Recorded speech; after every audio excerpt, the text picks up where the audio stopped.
Meditaciones, por Marco Aurelio, libro primero. 1. De mi abuelo Vero, el buen carácter y la serenidad. 2. De la reputación y memoria legadas por mi progenitor, el carácter discreto y viril. 3. De mi madre, el respeto a los dioses, la generosidad y la abstención, no sólo de obrar mal, sino incluso de incurrir en semejante pensamiento. Más todavía, la frugalidad en el régimen de vida y el alejamiento del modo de vivir propio de los ricos. 4. De mi bisabuelo, el no haber frecuentado las escuelas públicas y haberme servido de buenos maestros en casa, y el haber comprendido que, para tales fines, es preciso gastar con largueza. De mi preceptor, el no haber sido de la facción de los verdes ni de los azules, ni partidario de los parinularios ni de los escutarios, el soportar las fatigas y tener pocas necesidades, el trabajo con esfuerzo personal y la abstención de excesivas tareas, y la desfavorable acogida a la calumnia. 6. De Diogneto, el evitar inútiles ocupaciones, y la desconfianza en lo que cuentan los que hacen prodigios y hechiceros acerca de encantamientos y conjuración de espíritus, y de otras prácticas semejantes, y el no dedicarme a la cría de codornices ni sentir pasión por esas cosas, el soportar la conversación franca y familiarizarme con la filosofía, y el haber escuchado primero a Baquio, luego a Tandasis y Marciano, haber escrito diálogos en la niñez, y haber deseado el catre cubierto de piel de animal y todas las demás prácticas vinculadas a la formación helénica. 7. De rústico, el haber concebido la idea de la necesidad de enderezar y cuidar mi carácter, el no haberme desviado a la emulación sofística, ni escribir tratados teóricos, ni recitar discursillos de exhortación, ni hacerme pasar por persona ascética o filántropo, con vistosos alardes, y el haberme apartado de la retórica, de la poética y del refinamiento cortesano, y el no pasear con la toga por casa ni hacer otras cosas semejantes. También el escribir las cartas de modo sencillo, como aquella que escribió él mismo desde Sinuesa a mi madre. El estar dispuesto a aceptar con indulgencia la llamada y la reconciliación con los que nos han ofendido y molestado, tan pronto como quieran retractarse. La lectura con precisión, sin contentarme con unas consideraciones globales, y el no dar mi asentimiento con prontitud a los charlatanes. El haber tomado contacto con los recuerdos de Epicteto, de los que me entregó una copia suya. 8. De Apolonio, la libertad de criterio y la decisión firme sin vacilaciones ni recursos fortuitos. No dirigir la mirada a ninguna otra cosa más que a la razón, ni siquiera por poco tiempo. El ser siempre inalterable, en los agudos dolores, en la pérdida de un hijo, en las enfermedades prolongadas. El haber visto claramente en un modelo vivo que la misma persona puede ser muy rigurosa y al mismo tiempo desenfadada. El no mostrar un carácter irascible en las explicaciones. El haber visto a un hombre que claramente consideraba como la más ínfima de sus cualidades la experiencia y la diligencia en transmitir las explicaciones teóricas. El haber aprendido cómo hay que aceptar los aparentes favores de los amigos, sin dejarse sobornar por ellos ni rechazarlos sin tacto. 9. De Sexto, la benevolencia, el ejemplo de una casa gobernada patriarcalmente, el proyecto de vivir conforme a la naturaleza, la dignidad sin afectación, el atender a los amigos con solicitud, la tolerancia con los ignorantes y con los que opinan sin reflexionar, la armonía con todos, de manera que su trato era más agradable que cualquier adulación, y le tenían en aquel preciso momento el máximo respeto. La capacidad de descubrir con método inductivo y ordenado los principios necesarios para la vida. El no haber dado nunca la impresión de cólera ni de ninguna otra pasión. Antes bien, el ser el menos afectado por las pasiones, y a la vez el que ama más entrañablemente a los hombres. El elogio, sin estridencias, el saber polifacético, sin alardes. 10. De Alejandro el Gramático. La aversión a criticar. El no reprender con injurias a los que han proferido un barbarismo, solecismo o sonido mal pronunciado, sino proclamar con destreza el término preciso que debía ser pronunciado, en forma de respuesta, o de ratificación, o de una consideración en común sobre el tema mismo, no sobre la expresión gramatical, o por medio de cualquier otra sugerencia ocasional y apropiada. 11. De frontón. El haberme detenido a pensar cómo es la envidia, la astucia y la hipocresía propia del tirano, y que en general, los que entre nosotros son llamados eupátridas, son, en cierto modo, incapaces de afecto. 12. De Alejandro el Platónico. El no decir a alguien muchas veces y sin necesidad, o escribirle por carta, «Estoy ocupado», y no rechazar de este modo sistemáticamente las obligaciones que imponen las relaciones sociales, pretextando excesivas ocupaciones. 13. De Catulo. El no dar poca importancia a la queja de un amigo, aunque casualmente fuera infundada, sino intentar consolidar la relación habitual. El elogio cordial a los maestros, como se recuerda que lo hacían Domicio y Atenódoto. El amor verdadero por los hijos. 14. De mi hermano. Severo. El amor a la familia, a la verdad y la justicia. El haber conocido gracias a él a Traseas, Elvidio, Catón, Dión, Bruto. El haber concebido la idea de una constitución basada en la igualdad ante la ley, regida por la equidad y la libertad de expresión, igual para todos, y de una realeza que honra y respeta, por encima de todo, existe en el texto griego una laguna. Farquharson, para salvar el sentido de la frase, sobreentiende, en la vida de sociedad, la libertad de sus súbditos, de él también, la uniformidad y constante aplicación al servicio de la filosofía, la beneficencia y generosidad constante, el optimismo y la confianza en la amistad de los amigos, ningún disimulo para con los que merecían su censura, el no requerir que sus amigos conjeturaran qué quería o qué no quería, pues estaba claro. 15. De Máximo. El dominio de sí mismo y no dejarse arrastrar por nada. El buen ánimo en todas las circunstancias y especialmente en las enfermedades. La moderación de carácter, dulce y a la vez grave. La ejecución sin refunfuñar de las tareas propuestas. La confianza de todos en él, porque sus palabras respondían a sus pensamientos y en sus actuaciones procedía sin mala fe. El no sorprenderse ni arredrarse. En ningún caso precipitación o lentitud, ni impotencia, ni abatimiento, ni risa a carcajadas, seguidas de accesos de ira o de recelo. La beneficencia, el perdón y la sinceridad.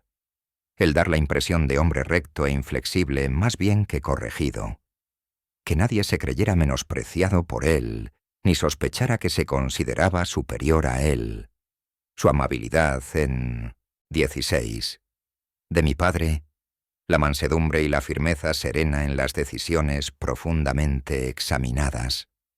El no vanagloriarse con los honores aparentes, el amor al trabajo y la perseverancia, el estar dispuesto a escuchar a los que podían hacer una contribución útil a la comunidad, el distribuir sin vacilaciones a cada uno según su mérito, la experiencia para distinguir cuando es necesario un esfuerzo sin desmayo y cuando hay que relajarse, el saber poner fin a las relaciones amorosas con los adolescentes, la sociabilidad y el consentir a los amigos que no asistieran siempre a sus comidas y que no le acompañaran necesariamente en sus desplazamientos. Antes bien, quienes le habían dejado momentáneamente por alguna necesidad, le encontraban siempre igual. El examen minucioso en las deliberaciones y la tenacidad, sin eludir la indagación, satisfecho con las primeras impresiones, el celo por conservar los amigos, sin mostrar nunca disgusto ni loco apasionamiento, la autosuficiencia en todo y la serenidad, la previsión desde lejos y la regulación previa de los detalles más insignificantes, sin escenas trágicas, la represión de las aclamaciones y de toda adulación dirigida a su persona, el velar constantemente por las necesidades del imperio, la administración de los recursos públicos y la tolerancia ante la crítica en cualquiera de estas materias. Ningún temor supersticioso respecto a los dioses, ni disposición para captar el favor de los hombres mediante agasajos o lisonjas al pueblo. Por el contrario, sobriedad en todo y firmeza, ausencia absoluta de gustos vulgares y de deseo innovador. El uso de los bienes que contribuyen a una vida fácil y la fortuna se los había deparado en abundancia, sin orgullo y a la vez sin pretextos, de manera que los acogía con naturalidad, cuando los tenía, pero no sentía necesidad de ellos, cuando le faltaban. El hecho de que nadie hubiese podido tacharle de sofista, bufón o pedante. Por el contrario, era tenido por hombre maduro, completo, inaccesible a la adulación, capaz de estar al frente de los asuntos propios y ajenos. Además, el aprecio por quienes filosofan de verdad, sin ofender a los demás ni dejarse tampoco embaucar por ellos. Más todavía, su trato afable y buen humor, pero no en exceso. El cuidado moderado del propio cuerpo, no como quien ama la vida, ni con coquetería, ni tampoco negligentemente, sino de manera que, gracias a su cuidado personal, en contadísimas ocasiones tuvo necesidad de asistencia médica, de fármacos o emplastos, y especialmente su complacencia, exenta de envidia, en los que poseían alguna facultad, por ejemplo, la facilidad de expresión, el conocimiento de la historia, de las leyes, de las costumbres o de cualquier otra materia. Su ahínco en ayudarles para que cada uno consiguiera los honores acordes a su peculiar excelencia, procediendo en todo según las tradiciones ancestrales, pero procurando no hacer ostentación ni siquiera de esto, de velar por dichas tradiciones. Además, no era propicio a desplazarse ni a agitarse fácilmente, sino que gustaba de permanecer en los mismos lugares y ocupaciones, e inmediatamente, después de los agudos dolores de cabeza, rejuvenecido y en plenas facultades, se entregaba a las tareas habituales. El no tener muchos secretos, sino muy pocos, excepcionalmente, y solo sobre asuntos de Estado. Su sagacidad y mesura en la celebración de fiestas, en la construcción de obras públicas, en las asignaciones y en otras cosas semejantes, es propia de una persona que mira exclusivamente lo que debe hacerse, sin tener en cuenta la aprobación popular a las obras realizadas, ni baños a destiempo, ni amor a la construcción de casas, ni preocupación por las comidas, ni por las telas, ni por el color de los vestidos, ni por el buen aspecto de sus servidores. El vestido que llevaba procedía de su casa de campo en Lorio, y la mayoría de sus enseres, de la que tenía en Lanubio. Cómo trató al recaudador de impuestos en Túsculo, que le hacía reclamaciones. Y todo su carácter era así. No fue ni cruel, ni hosco, ni duro, de manera que jamás se habría podido decir de él, ya suda, sino que todo lo había calculado con exactitud, como si le sobrara tiempo, sin turbación, sin desorden, con firmeza, concertadamente, y encajaría bien en él lo que se recuerda de Sócrates, que era capaz de abstenerse y disfrutar de aquellos bienes, cuya privación debilita a la mayor parte, mientras que su disfrute les hace abandonarse a ellos. Su vigor físico y su resistencia, y la sobriedad en ambos casos son propiedades de un hombre que tiene un alma equilibrada e invencible, como mostró durante la enfermedad que le llevó a la muerte. 17. De los dioses, el tener buenos abuelos, buenos progenitores, buena hermana, buenos maestros, buenos amigos íntimos, parientes y amigos, casi todos buenos.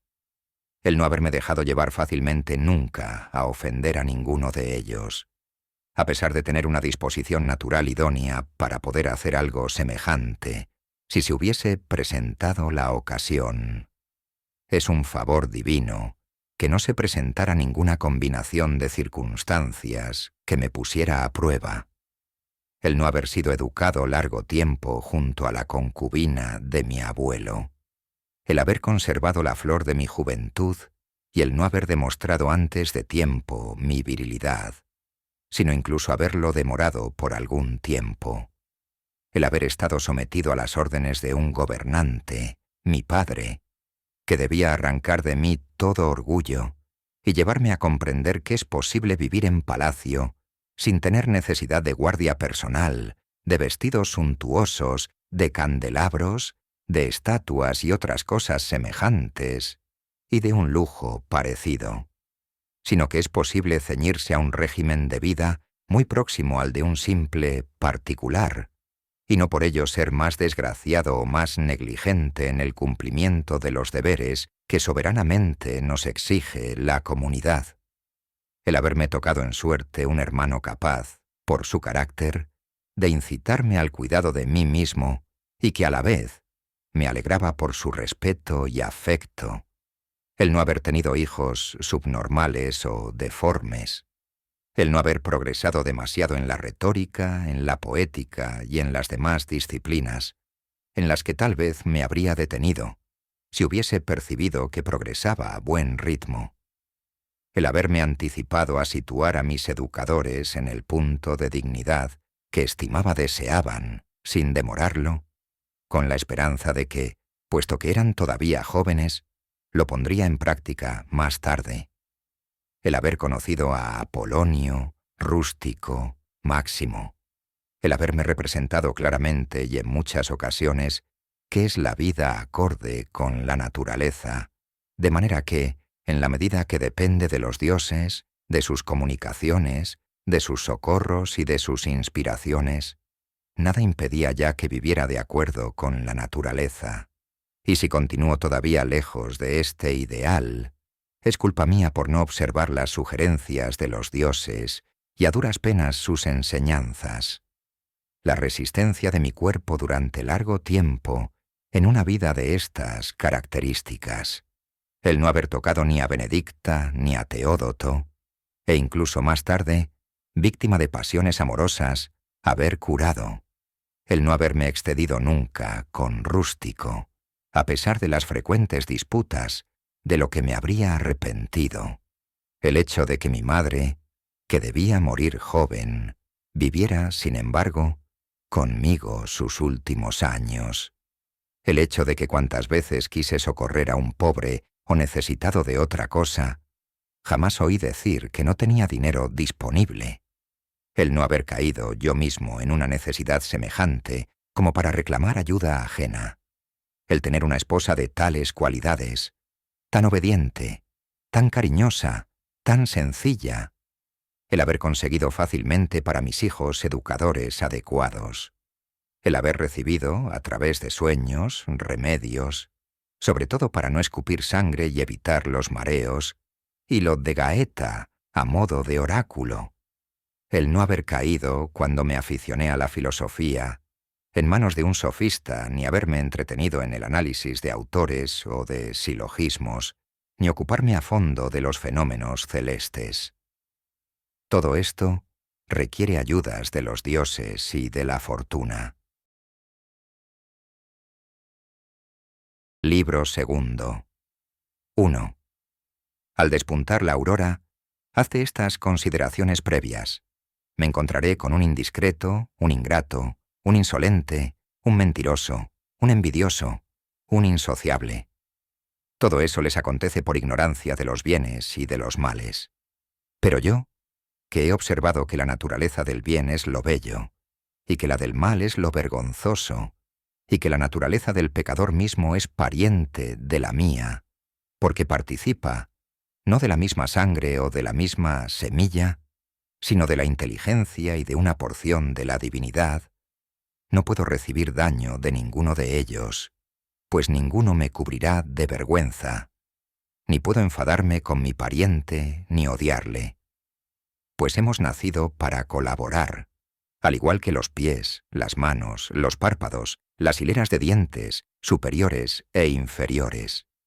Obrar, pues, como adversarios los unos de los otros, es contrario a la naturaleza, y es actuar como adversario el hecho de manifestar indignación y repulsa.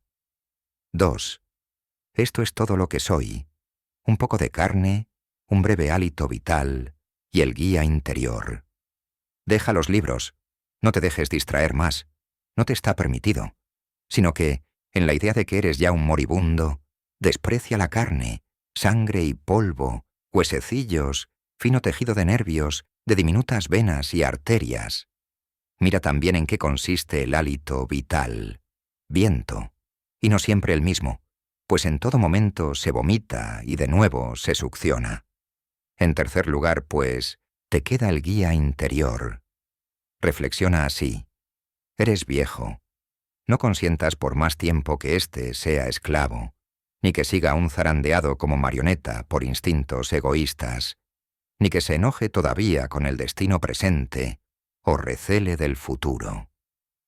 Tercero, las obras de los dioses están llenas de providencia, las de la fortuna no están separadas de la naturaleza o de la trama y entrelazamiento de las cosas gobernadas por la providencia.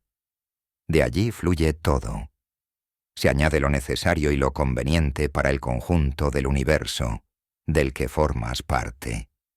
Para cualquier parte de naturaleza, es bueno aquello que colabora con la naturaleza del conjunto, y lo que es capaz de preservarla, y conserva en el mundo tanto las transformaciones de los elementos simples como las de los compuestos. Sean suficientes para ti estas reflexiones, si son principios básicos. Aparta tu sed de libros, para no morir gruñendo, sino verdaderamente resignado y agradecido de corazón a los dioses. 4. Recuerda cuánto tiempo hace que difieres eso, y cuántas veces has recibido avisos previos de los dioses sin aprovecharlos. Preciso es que a partir de este momento te des cuenta de qué mundo eres parte, y de qué gobernante del mundo procedes como emanación, y comprenderás que tu vida está circunscrita a un período de tiempo limitado. Caso de que no aproveches esta oportunidad para serenarte, pasará, y tú también pasarás, y ya no habrá otra. 5. A todas horas preocúpate resueltamente, como romano y varón, de hacer lo que tienes entre manos con puntual y no fingida gravedad, con amor, libertad y justicia. Y procúrate tiempo libre para liberarte de todas las demás distracciones. Y conseguirás tu propósito, si ejecutas cada acción como si se tratara de la última de tu vida, desprovista de toda irreflexión, de toda aversión apasionada que te alejara del dominio, de la razón, de toda hipocresía, egoísmo y despecho en lo relacionado con el destino. Estás viendo cómo son pocos los principios que hay que dominar para vivir una vida de curso favorable y de respeto a los dioses, porque los dioses nada más reclamarán a quien observa estos preceptos. 6. Te afrentas, alma mía, y ya no tendrás ocasión de honrarte. Breve es la vida para cada uno.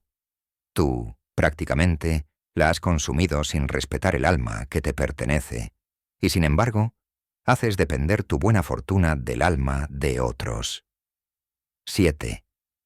No te arrastren los accidentes exteriores. Procúrate tiempo libre para aprender algo bueno y cesa ya de girar como un trompo. En adelante, debes precaverte también de otra desviación, porque deliran también, en medio de tantas ocupaciones, los que están cansados de vivir y no tienen blanco hacia el que dirijan todo impulso, y en suma, su imaginación. 8. No es fácil ver a un hombre desdichado por no haberse detenido a pensar qué ocurre en el alma de otro. Pero quienes no siguen con atención los movimientos de su propia alma, fuerza es que sean desdichados. 9. Es preciso tener siempre presente esto. ¿Cuál es la naturaleza del conjunto y cuál es la mía? Y cómo se comporta ésta respecto a aquella, y qué parte de qué conjunto es. Tener presente también que nadie te impide obrar siempre y decir lo que es consecuente con la naturaleza de la cual eres parte. 10. Desde una perspectiva filosófica, afirma Teofrasto en su comparación de las faltas, como podría compararlas un hombre según el sentido común, que las faltas cometidas por concupiscencia son más graves que las cometidas por ira. Porque el hombre que monta en cólera parece desviarse de la razón con cierta pena y congoja interior, mientras que la persona que yerra por concupiscencia, derrotado por el placer, se muestra más flojo y afeminado en sus faltas.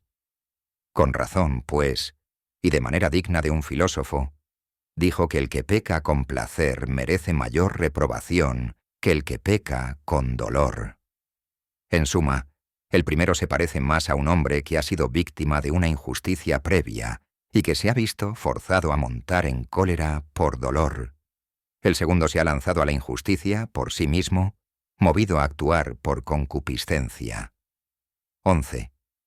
En la convicción de que puedes salir ya de la vida, haz, di y piensa todas y cada una de las cosas en consonancia con esta idea. Pues alejarse de los hombres, si existen dioses, en absoluto es temible, porque éstos no podrían sumirte en el mal. Mas, si en verdad no existen, o no les importan los asuntos humanos, ¿a qué vivir en un mundo vacío de dioses o vacío de providencia? Pero sí, existen, y les importan las cosas humanas, y han puesto todos los medios a su alcance para que el hombre no sucumba a los verdaderos males. Y si algún mal quedara, también esto lo habrían previsto, a fin de que contara el hombre con todos los medios para evitar caer en él. Pero lo que no hace peor a un hombre, ¿cómo eso podría hacer peor su vida?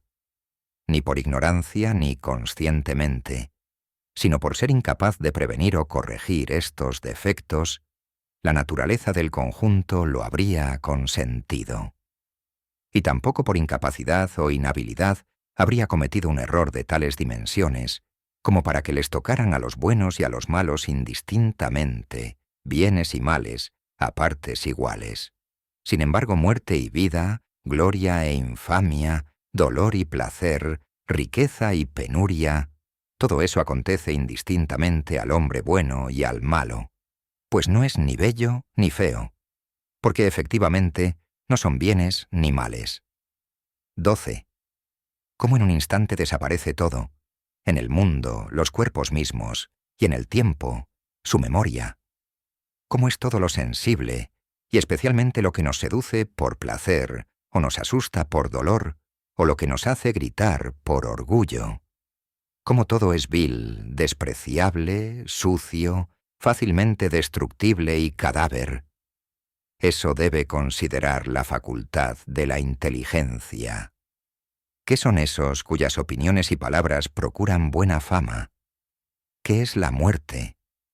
Porque si se la mira a ella exclusivamente y se abstraen, por división de su concepto, los fantasmas que la recubren, ya no sugerirá otra cosa sino que es obra de la naturaleza.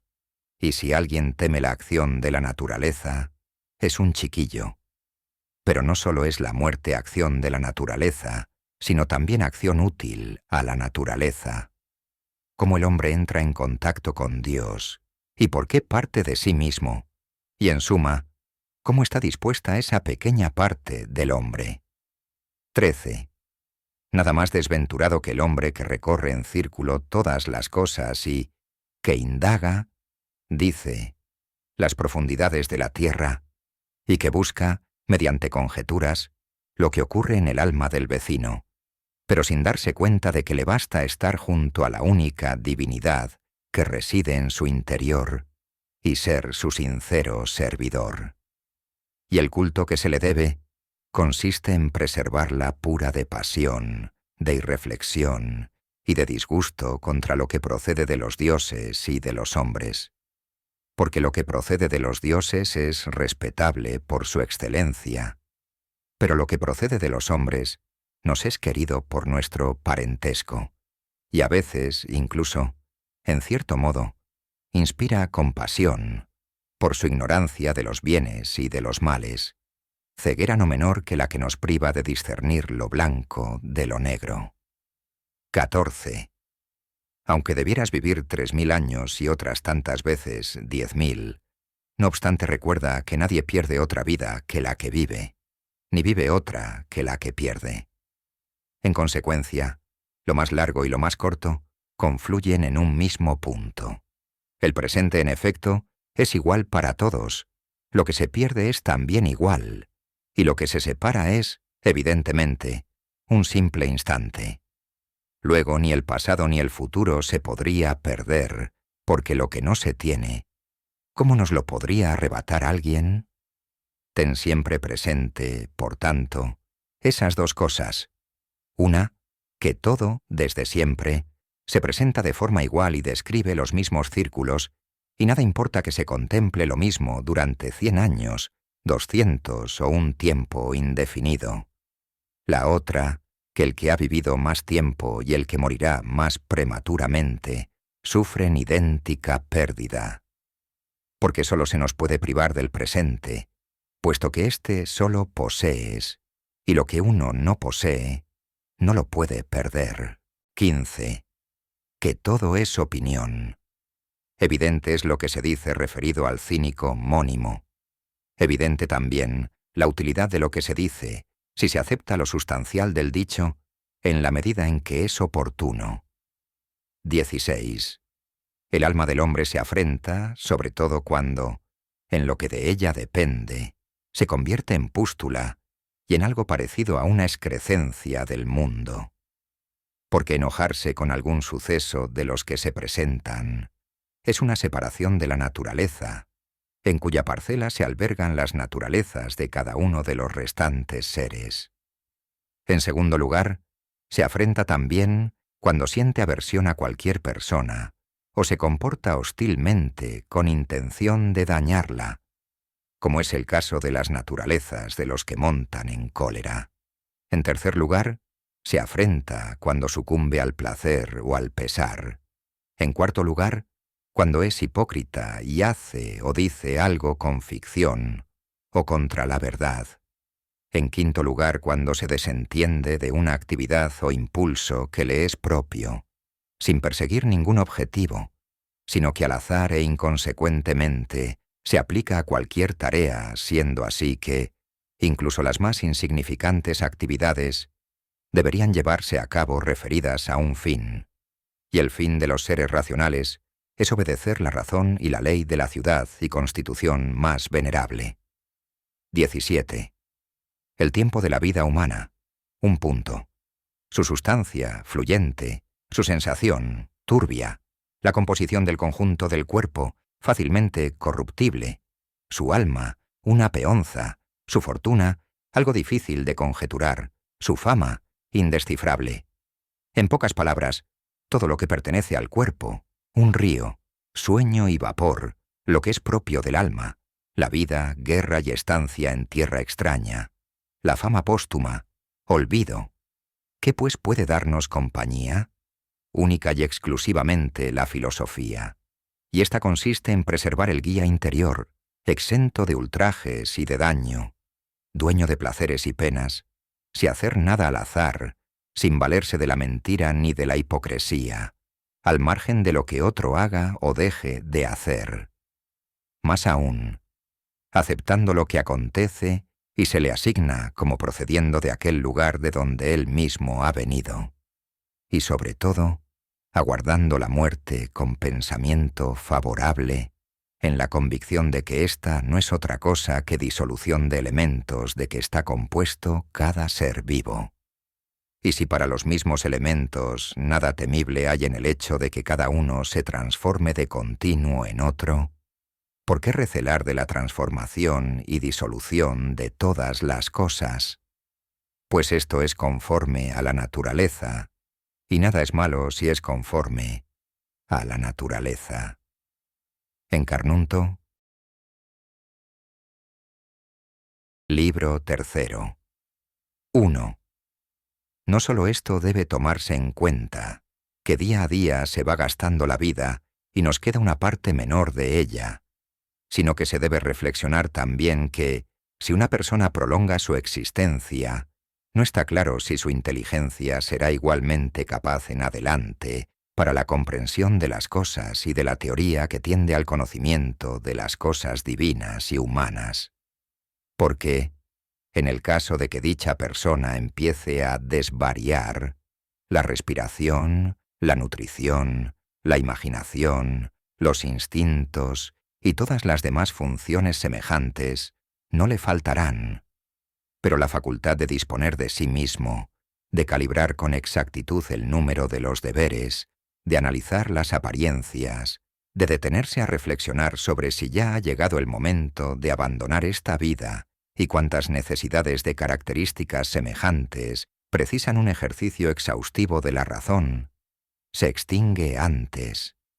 Conviene, pues, apresurarse no solo porque a cada instante estamos más cerca de la muerte, sino también porque cesa con anterioridad la comprensión de las cosas y la capacidad de acomodarnos a ellas. 2. Conviene también estar a la expectativa de hechos como estos, que incluso las modificaciones accesorias de las cosas naturales tienen algún encanto y atractivo. Así, por ejemplo, un trozo de pan al cocerse se agrieta en ciertas partes, esas grietas que así se forman y que, en cierto modo, son contrarias a la promesa del arte del panadero, son, en cierto modo, adecuadas y excitan singularmente el apetito. Asimismo, los higos, cuando están muy maduros, se entreabren, y en las aceitunas que quedan maduras en los árboles, su misma proximidad a la podredumbre añade al fruto una belleza singular. Igualmente las espigas que se inclinan hacia abajo, la melena del león y la espuma que brota de la boca de los jabalíes y muchas otras cosas, examinadas en particular, están lejos de ser bellas, y sin embargo, al ser consecuencia de ciertos procesos naturales, cobran un aspecto bello y son atractivas. De manera que, si una persona tiene sensibilidad e inteligencia suficientemente profunda para captar lo que sucede en el conjunto, casi nada le parecerá, incluso entre las cosas que acontecen por efectos secundarios, no comportar algún encanto singular. Y esa persona verá las fauces reales de las fieras con no menor agrado que todas sus reproducciones realizadas por pintores y escultores.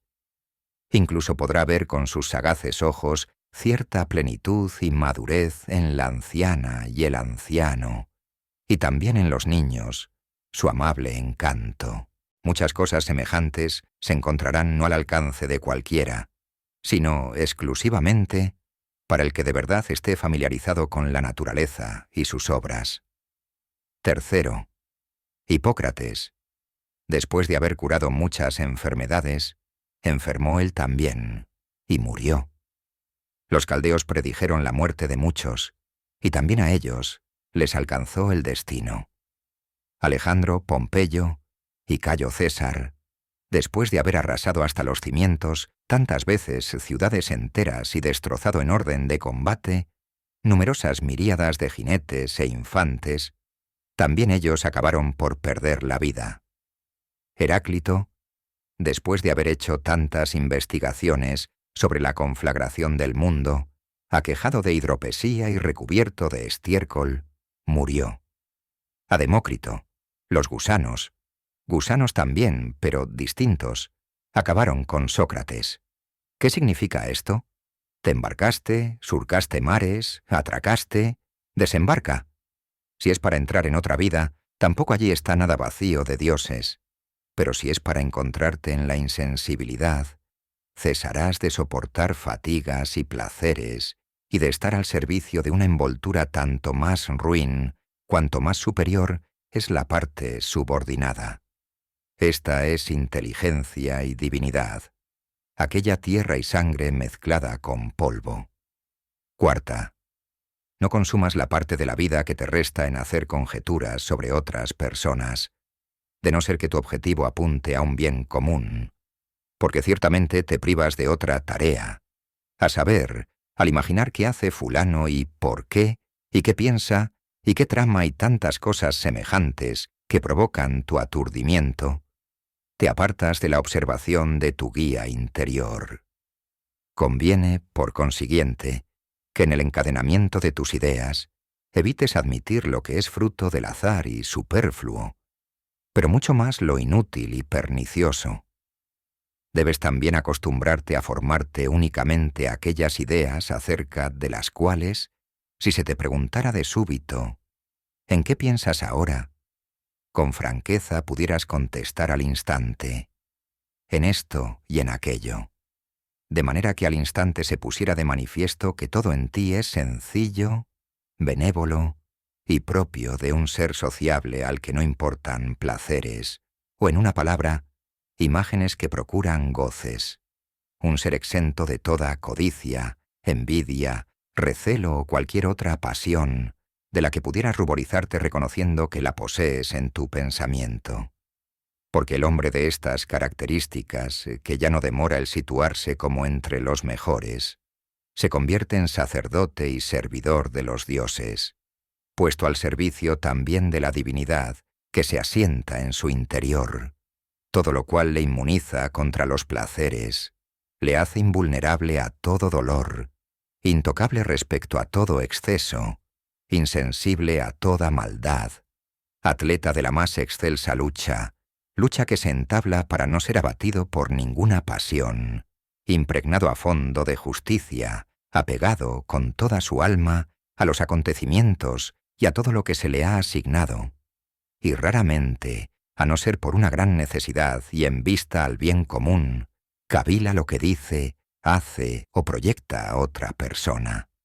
Pondrá únicamente en práctica aquellas cosas que le corresponden, y piensa sin cesar en lo que le pertenece, que ha sido hilado del conjunto, y mientras en lo uno cumple con su deber, en lo otro está convencido de que es bueno. Porque el destino asignado a cada uno está involucrado en el conjunto, y al mismo tiempo lo involucra. Tiene también presente que todos los seres racionales están emparentados, y que preocuparse de todos los hombres está de acuerdo con la naturaleza humana, pero no debe tenerse en cuenta la opinión de todos, sino sólo la de aquellos que viven conforme a la naturaleza. Y respecto a los que no viven así, prosigue recordando hasta el fin cómo son en casa y fuera de ella, por la noche y durante el día, y qué clase de gente frecuentan. En consecuencia, no toma en consideración el elogio de tales hombres que ni consigo mismo están satisfechos. 5. Ni actúes contra tu voluntad, ni de manera insociable, ni sin reflexión, ni arrastrado en sentidos opuestos. Con la afectación del léxico, no trates de decorar tu pensamiento, ni seas extremadamente locuaz, ni polifacético.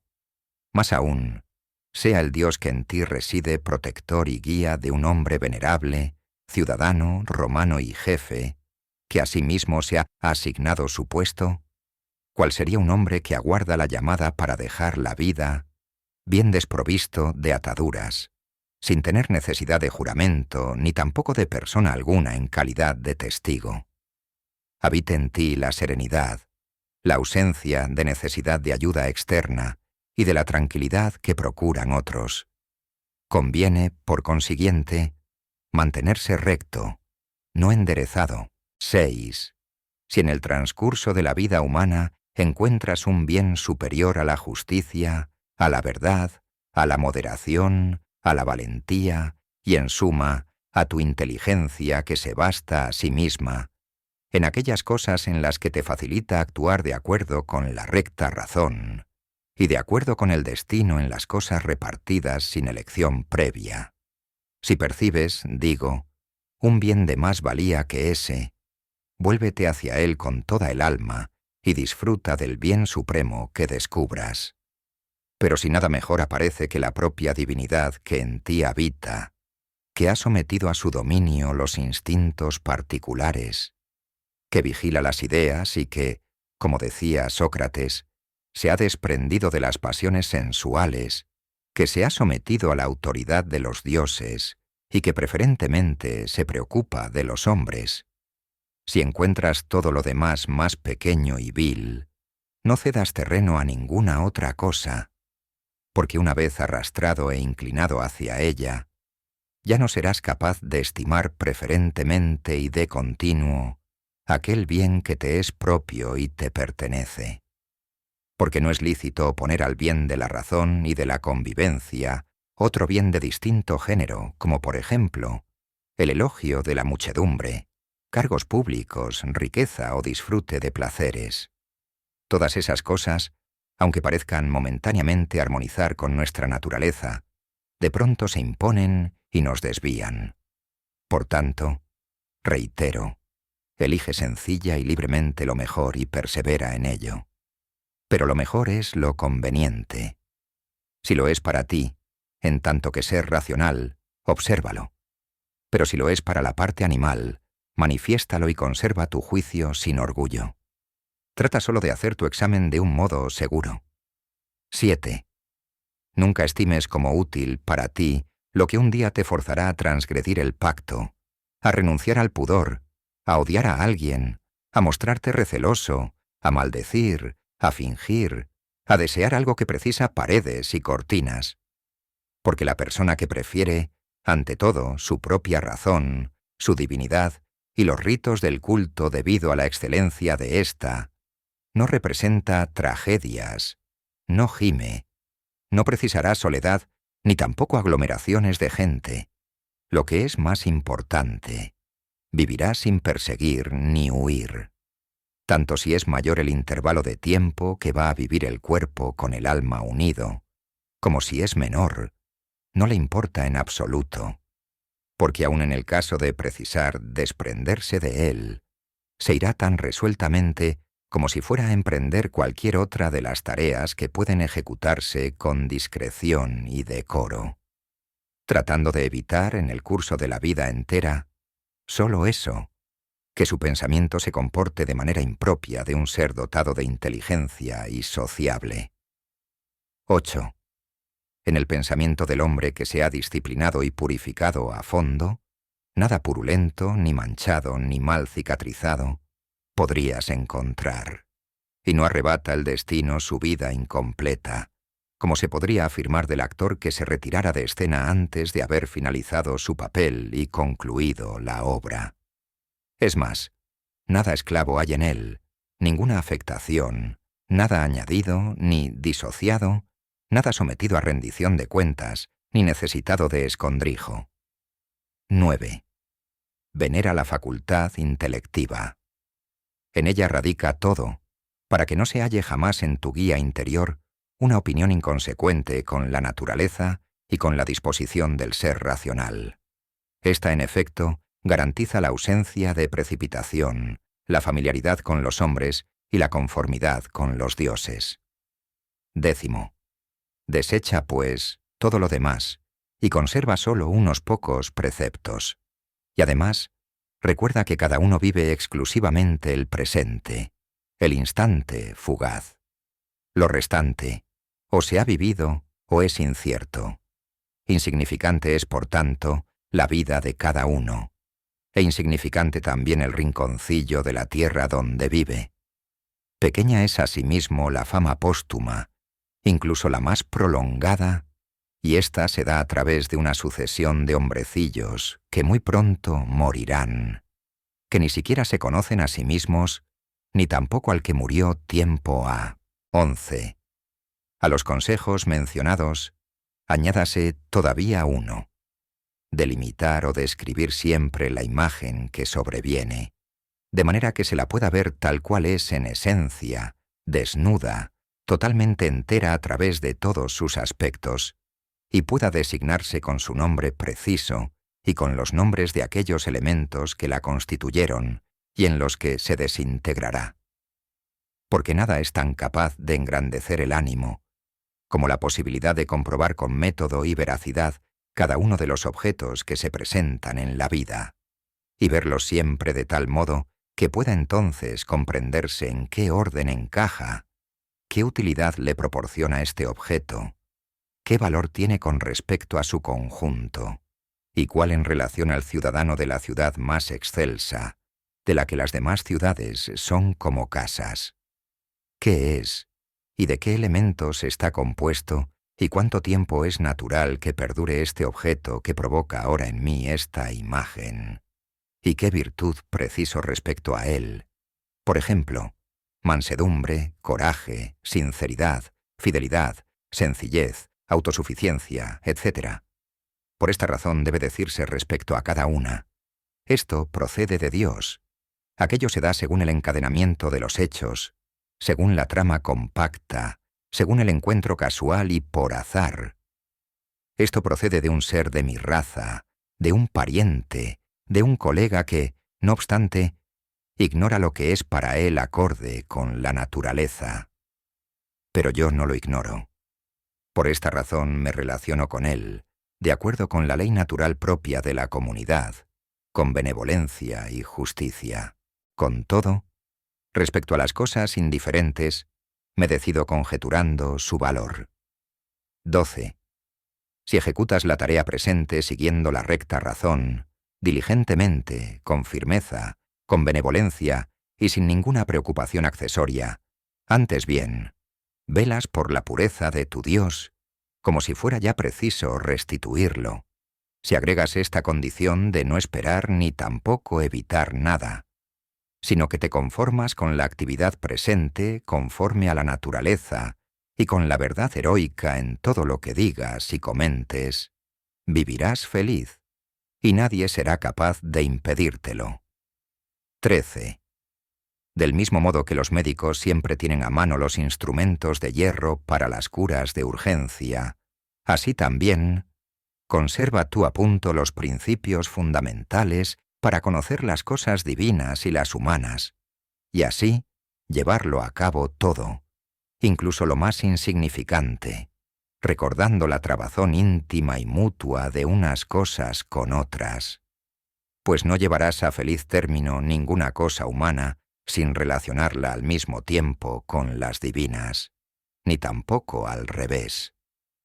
14. No vagabundees más, porque ni vas a leer tus memorias, ni tampoco las gestas de los romanos antiguos y griegos, ni las selecciones de escritos que reservabas para tu vejez. Apresúrate, pues, al fin, y renuncia a las vanas esperanzas, y acude en tu propia ayuda, si es que algo de ti mismo te importa, mientras te queda esa posibilidad. 15. Desconocen cuántas acepciones tienen los términos: robar, sembrar, comprar, vivir en paz, ver lo que se debe hacer, cosa que no se consigue con los ojos, sino con una visión distinta. 16. Cuerpo, alma, inteligencia, propias del cuerpo, las sensaciones, del alma, los instintos, de la inteligencia, los principios. Recibir impresiones por medio de la imagen es propio también de las bestias. Ser movido como un títere por los instintos corresponde también a las fieras, a los andróginos, a Fálaris y a Nerón. Pero tener a la inteligencia como guía hacia los deberes aparentes pertenece también a los que no creen en los dioses, a los que abandonan su patria y a los que obran a su placer, una vez han cerrado las puertas.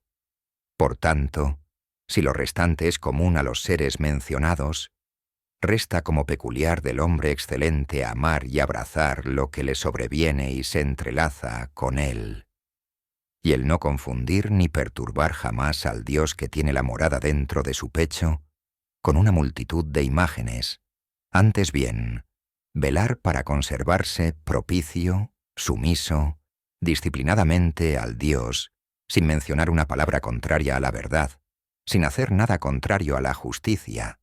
Y si todos los hombres desconfían de él, de que vive con sencillez, modestia y buen ánimo, no por ello se molesta con ninguno, ni se desvía del camino trazado que le lleva al fin de su vida, objetivo hacia el cual debe encaminarse, puro, tranquilo, liberado, sin violencias y en armonía con su propio destino.